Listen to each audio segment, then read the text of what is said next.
Story of Snow White and the Seven Dwarfs. It's a little golden book brought to you from Walt Disney.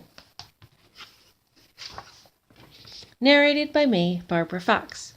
Long ago in a faraway kingdom there lived a lovely young princess named Snow White. Her stepmother, the queen, was cruel and vain. She hated anyone whose beauty rivaled her own, and she watched her stepdaughter with angry, jealous eyes. The queen had magic powers and owned a wondrous mirror that spoke. Every day she stood before it and asked, "Magic mirror on the wall, who is the fairest one of all?" And every day the mirror answered, "You are the fairest of all, O queen, the fairest our eyes have ever seen." As time passed, Snow White grew more and more beautiful, and the queen grew more and more envious. So she forced the princess to dress in rags and work in the kitchen from dawn to dusk. Despite all the hard work, Snow White stayed sweet, gentle, and cheerful. Day after day she washed and swept and scrubbed, and day after day she dreamed of a handsome prince who would carry her off to his castle. One day, when the queen spoke to her mirror, it replied with the words she had been dreading. "Fair is thy beauty, Majesty, but hold! A lovely maid I see, one who is more fair than thee. Lips red as a rose, hair black as ebony, skin white as snow." "Snow White!" shrieked the angry queen. "She must be destroyed." The queen sent for her huntsman. "Take Snow White deep into the forest," she said, "and there, my faithful one, kill her." The unhappy man begged the queen to be merciful, but she would not be persuaded. "Remember my magic power," she warned. "Obey me, or you and your family will suffer." The next day, Snow White, never suspecting that she was in danger, went off with the huntsman. When they were deep in the woods, the huntsman drew his knife. Then, suddenly, he fell to his knees. "I can't kill you," he sobbed. "Forgive me, sweet princess. It was the queen who ordered this wicked deed." "The queen?" gasped Snow White. "She's mad with jealousy," said the huntsman. "She'll stop at nothing to destroy you. Quick, run away and don't come back. I'll lie to the queen. Now go, run, save yourself." Frightened, Snow White fled through the woods. Tangled branches tore at her clothes. Sharp twigs scratched her arms and legs. Strange eyes stared from the shadows. Danger lurked everywhere. Snow White ran on and on. At last Snow White fell wearily to the ground and began to weep. The gentle animals of the forest gathered around her and tried to comfort her. Chirping and chattering, they led her to a tiny cottage. "Oh," said Snow White, "how sweet! It's just like a doll's house." But inside, the little tables and chairs were covered with dust, and the sink was filled with dirty dishes. "My," said Snow White, "perhaps the children who live here are orphans and need someone to take care of them. Let's tidy everything up. Maybe they'll let me stay and keep house for them." The animals all helped, and soon the place was spick and span. Meanwhile, the seven dwarfs who lived in the cottage were starting home from the mine where they worked. On their way they sang, hi ho, it's home from work we go." The dwarfs were amazed to find their house so neat and clean.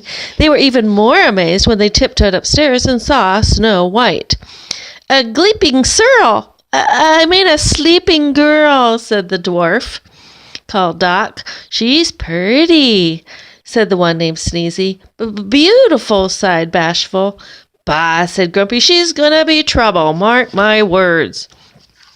Snow White woke up with a start. "Why, you're not children," she said when she saw the dwarfs. "You're little men." The dwarfs gathered around her. "I read your names on the bed," said Snow White. "Let me guess who you are. You must be Doc, and you must be Bashful. Then there's Sneezy and Sleepy and Happy and Dopey, and you must be Grumpy." When Snow White told the dwarfs of the queen's plan to kill her, they decided that she should stay with them. "We're asking for trouble," huffed Grumpy. "But we can't let her be caught by that wicked queen," said Doc. The others all agreed. That night after supper they all sang and danced and made merry music. Bashful played the concertina. Happy tapped the drums. Sleepy tooted the horn. Grumpy played the organ. Dopey didn't know how to sing or play a tune, but he was very good at wiggling his ears. Snow White loved her new friends, and she felt safe at last. But the queen had learned from her mirror that Snow White was still alive. "This time," she hissed, "I'll finish her." With a magic spell, she turned herself into an old peddler woman. She filled a basket with apples, putting a poisoned apple on top. "One bite," she cackled, "and Snow White will sleep forever. Then I will be the fairest in the land."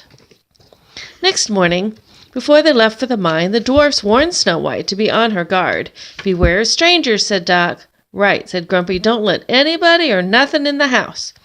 "Oh, Grumpy," said Snow White, "you do care. I'll be careful, I promise." She kissed him and the others goodbye, and the dwarfs went cheerfully off to work.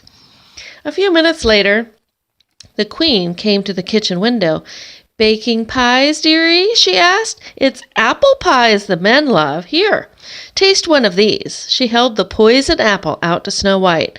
Snow White remembered the dwarf's warning. "But what harm can a poor old woman do?" she thought. "And that apple does look delicious." She bit the poisoned apple. Then with a sigh, she fell to the floor.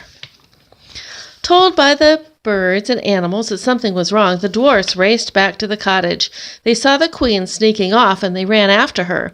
As storm clouds gathered and rain began to fall, the dwarfs chased the queen up a high rocky mountain. Up, up they went to the very top. Crack!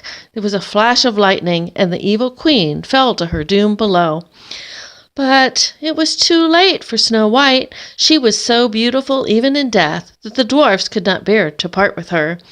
They built her a coffin of glass and gold, and day and night they kept watch over their beloved princess. One day a handsome prince came riding through the forest. As soon as he saw Snow White, he fell in love with her. Kneeling by her coffin, he kissed her. Snow White sat up, blinked her eyes, and smiled. The prince's kiss had broken the evil spell. As the dwarfs danced with joy, the prince carried Snow White off to his castle, where they lived happily ever after. The end. This has been the story of Snow White. If you would like to read it to your own child or grandchildren, you can purchase it at the link below. Thank you.